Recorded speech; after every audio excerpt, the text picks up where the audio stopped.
Hello friends, welcome to my YouTube channel Saral Astro. आज हम बात करेंगे भवत रत्नाकर का अध्याय 1, जिसके अंदर मेष लग्न श्लोक 1 और 2 के बारे में बात करेंगे। सबसे पहले हम मेष लग्न के बारे में बात करेंगे, उसके अंदर आज श्लोक 1 और श्लोक 2 के बारे में आज बात करेंगे। तो शुरू करते हैं आज का सेशन। श्लोक 1 का हम पहले संस्कृत वर्जन देख लेते हैं। मेष लग्न तो जातस्य राजयोगो अपि लभ्यते चतुर्थ पंचमादिश संबंधेन न संशयः।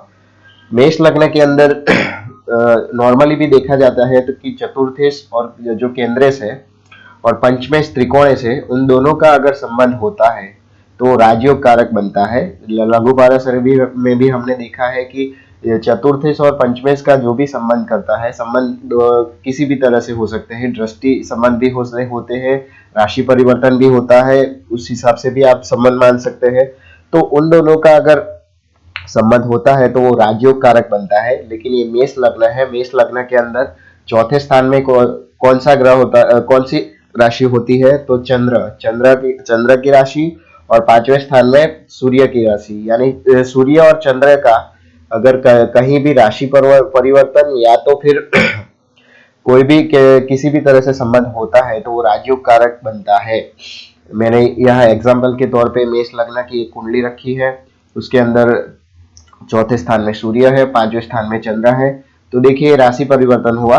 चौथा स्थान का जो चंद्र है वो पांचवें स्थान में है, और पांचवें स्थान का जो सूर्य है चौथे स्थान में है। तो ये राशि परिवर्तन हुआ। अगर दृष्टि परिवर्तन के दृष्टि संबंध की बात करें हम, तो अगर मान लीजिए सूर्य इधर है और चंद्र इधर है, तो एक दूसरे को देख रहे हैं सातवीं दृष्टि से, तो ये भी एक दृष्टि संबंध हुआ, तो ये भी राजयोग कारक बनता है। तो यहाँ पहले श्लोक में ये कहना चाहता है रामानुजाचार्य कि अगर मेष लग्न के अंदर चतुर्थेश और पंचमेश जो कि सूर्य और चंद्र और सूर्य है, उनका अगर दृष्टि संबंध बनता है या फिर राशि परिवर्तन होता है, तो उन लोगों का जो राजयोग कारक फल मिलता है, राजयोग कारक बनता है, उसके अंदर कोई भी शंका का स्थान नहीं है। श्लोक नंबर 1 ये कहता है। अब बात करेंगे श्लोक नंबर 2 के बारे में। उसका संस्कृत वर्जन देख लेते हैं। मेष लग्ने तु जातस्य धन सप्त मनायकः शुक्र शुक्रम करोति निमिते ज्योतिष का विदुः। मीन्स के मेष लग्न के अंदर आपको पता भी होगा कि नॉर्मली भी कुंडली है, उसके अंदर दूसरा और सातवां स्थान जो है वो मारक स्थान माना जाता है। तो मेष लग्न के अंदर दूसरे और सातवें स्थान में कौन से ग्रह होते हैं? तो देखिए कौन सी राशि होती है वो देखते हैं पहले। तो ये मेष लग्न की कुंडली है, उसके अंदर दूसरे और सातवें स्थान में शुक्र की राशि है। एक सेकंड नंबर में वृषभ है और सातवें नंबर पे तुला है।